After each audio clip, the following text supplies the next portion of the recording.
Real Estate Chapter 1, 26.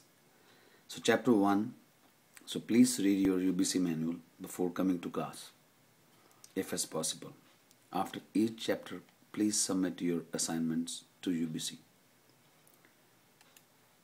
So the Chapter 1 basically describes land ownership, means who owns our land.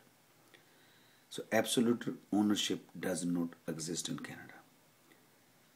So what do you mean by crown? So crown means federal and provincial government own our land through building codes and land use zoning. What can they do? They can evict us. They can expropriate. Expropriate means they have right to sell our land and tax sale. So expropriate basically example is Nodal Way. So Nodal Way, there used to be homes there before. So the government took over the lands and the houses and they paid to the landowners. So the government has the right to take away your property. That means private individuals. So the largest bundle of rights, fee simple interest. So private individual means basically being the owner or the buyer, you have a fee simple interest. Basically means nobody can take away your land. You enjoy the freedom when you buy the property. Nobody can take away from you. Even somebody sold you fraudulently, you enjoy the fee simple right. You may pass to heirs, sell right in total, lease or grant a right of way or grant a portion, an easement. Basically means when you own the property, when you die, you can pass on to your children and you have right to sell in total, or you can lease or sell a portion of it, or you can even lease a right of way or an easement. So the next segment is land is immobile. You can't move the land. So what does this mean? So the immobility of real property means land is subject to externalities which are either enjoyed or suffered by people or other than those who produce them. Basically means so land is prone to these externalities like earthquake, tsunami, the terrorist attacks. So basically you can't run away.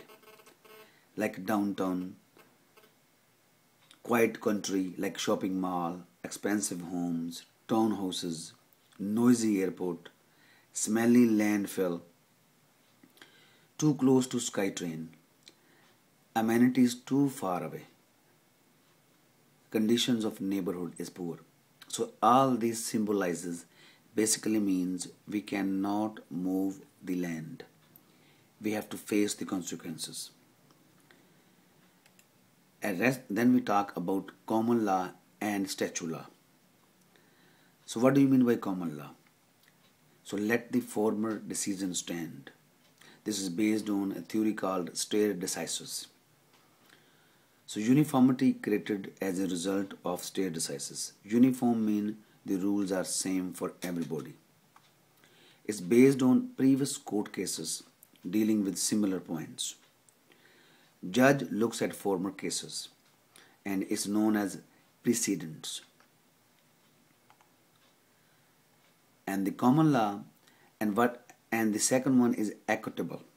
And common law is also basically based on, so the other principles called equitable principles.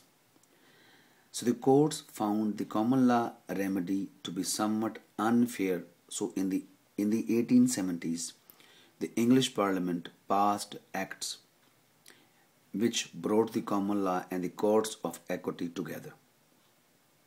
Now a judge can apply both common law and equitable principle when deciding a matter.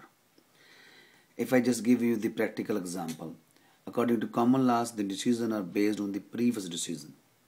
For example, if you commit one murder in Saudi Arabia, they'll hang you to death. If somebody else does the same crime, so they'll hang him too. Sometimes you may kill somebody in self-defense. If the judge still hang you, it's not fair. So that's why in 1870s, so they passed these acts, so where the judge can both use common law and equitable principle when deciding a matter. Common law. So these points to be noted. If there's a conflict between the two, equitable principle takes priority. So basically, if there's a conflict between common law and equitable law, so which one will prevail? Equitable, because it's based on fairness.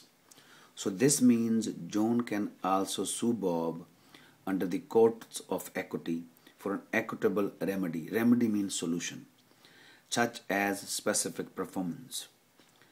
This would order Bob to complete. So common law, which has equitable law now attached to it, looks to former cases first to decide matters. Former means previous cases. Basically, for example, if Bob buys the property, but now from John, Bob buys the property from John, now John refuses to complete. So Bob can basically sue the John based on equitable. So basically, judge can make a decision. Judge can get him the property too.